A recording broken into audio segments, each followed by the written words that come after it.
இன்று உங்களுக்கு ஆயுத பூஜை. ஒவ்வொரு வீட்டிலும் மனமகிழ்ச்சியான நாள்.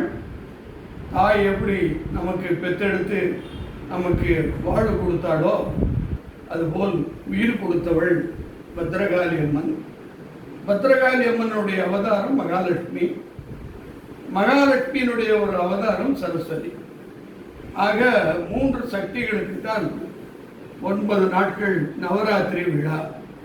அது 9 வகையான அலங்காரங்கள் செய்து உலகத்தில் வீட்டிலும் கோயிலிலும் அவரவர்கள் வசதிக்கு தகுந்த மாதிரி சிறப்பு பூஜைகள் நடத்துகிறார்கள். ஒரு விஷயம் மட்டும் நான் சொல்ல விரும்புகிறேன்.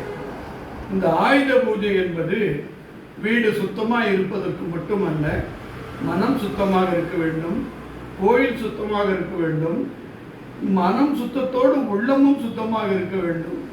ஒவ்வொரு வீட்டு வாசப்படியிலையும் 2 பக்கமும் வேப்பலையை வைக்க வேண்டும், 2 பக்கம் எலுமிச்சம்பழம் வைக்க வேண்டும், வாசப்படியில் மாங்கொத்து வைக்க வேண்டும். இந்த ஆயுத பூஜையில் பத்ரகாளிக்கு ரொம்ப பிடிச்ச பிரசாதம் பால் பாயாசம். அந்த பால் பாயசத்தை வைத்து நீங்கள் படைக்க வேண்டும். உங்ககிட்ட இருக்கிற ரூபாவை பூஜை ரூமில் வச்சு அதுக்கு ஒரு தீபார்த்தனை பண்ணணும். கர்த்தர் தாய் தந்தை திருவடியை வணங்கணும். அப்பா இல்லைன்னா நம்ம இல்லை. அப்பா இருந்தனால தான் எனக்கு இந்த உருவம் கிடைச்சது. எங்கள் அம்மா இருந்தனால தான் நான் பால் கொடுத்து என்னை இந்த அளவுக்கு உயர்த்தியிருக்காங்க. அப்போ தாய் தந்தைக்கு இல்லாத பலம் உலகமாக சக்தி பத்ரகாளிக்கு உண்டு. ஆகவே இந்த ஆயுத பூஜை நாளில் உங்கள் எல்லோருக்கும் என் நல்ல ஆட்சிகளையும் நல் வணக்கத்தையும், இந்தியாவில் இருக்கக்கூடிய அன்பான அருளாளர்களுக்கும், அரசு அதிகாரிகளுக்கும், அரசியல் தலைவர்களுக்கும், ஆன்மீக பிரிவர்களுக்கும், விவசாய பெருமக்களுக்கும், கூலி தொழிலாளிகளுக்கும், சிறு வியாபாரி பெரு வியாபாரிகளுக்கும், அனைத்து விதமான மக்களுக்கும் என் நல்லாசியும் இந்த ஆயுத பூஜை உங்கள் வாழ்க்கையில் ஒளிமயமான எதிர்காலம் அமைந்து அந்த அகண்ட தீபத்தை பத்ரகாளி அம்மன் ஏற்றி வைத்து உங்கள் எல்லோருக்கும் நல்லருள் புரிவார் என்பது அம்மன் அருள்வாக்கு.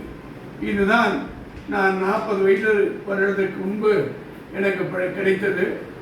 எனக்கு சர்வதேச தமிழ் பல்கலைக்கழக யூனிவர்சிட்டி டாக்டர் பட்டம் கொடுத்தார்கள். பல 7 நிறுவனங்கள் சேர்ந்து ஒரு 7 ஆண்டுகளுக்கு முன்பு கோடியில் ஒருவர் பட்டம் கொடுத்தார்கள். இது திருவண்ணாமலை ஒருவருக்கும் தெரியாது. என் வீட்டில் மட்டும் மாட்டியிருக்கிறேன்.